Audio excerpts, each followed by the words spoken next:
What do you think will be the first challenge that the army and the so-called interim government faces? The first challenge, because you mentioned the bloodshed that has been extensive.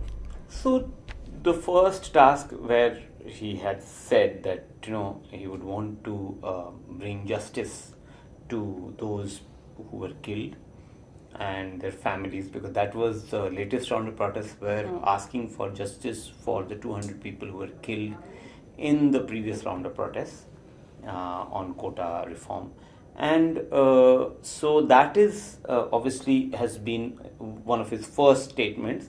So his essentially the role of the army and the interim government will be to restore calm and peace and stability in Bangladesh, because the important thing is Bangladesh is economic powerhouse in the region.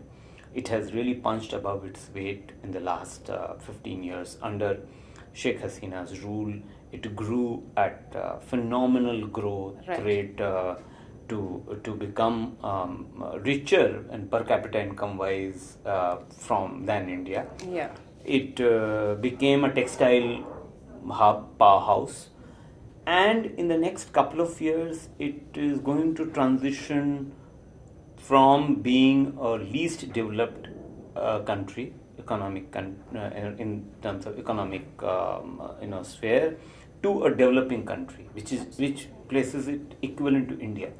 Right. So if they want to have that transition going and if they want to grow, they need to have peace and stability in the country.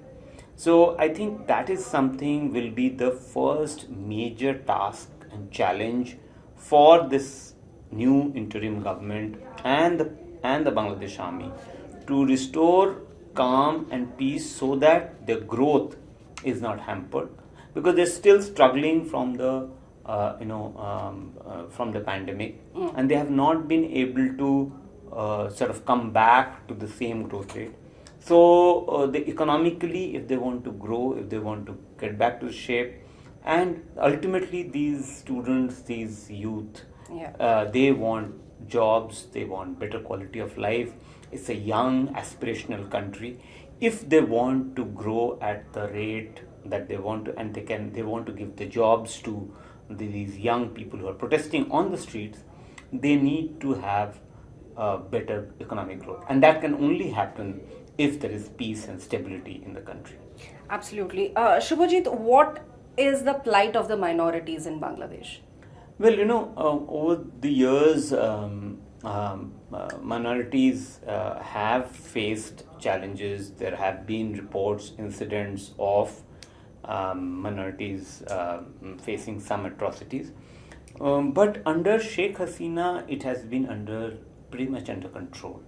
It has been, the situation has been much better than what it used to be under the rule of BNP and Jamaat between 2001 and 2006.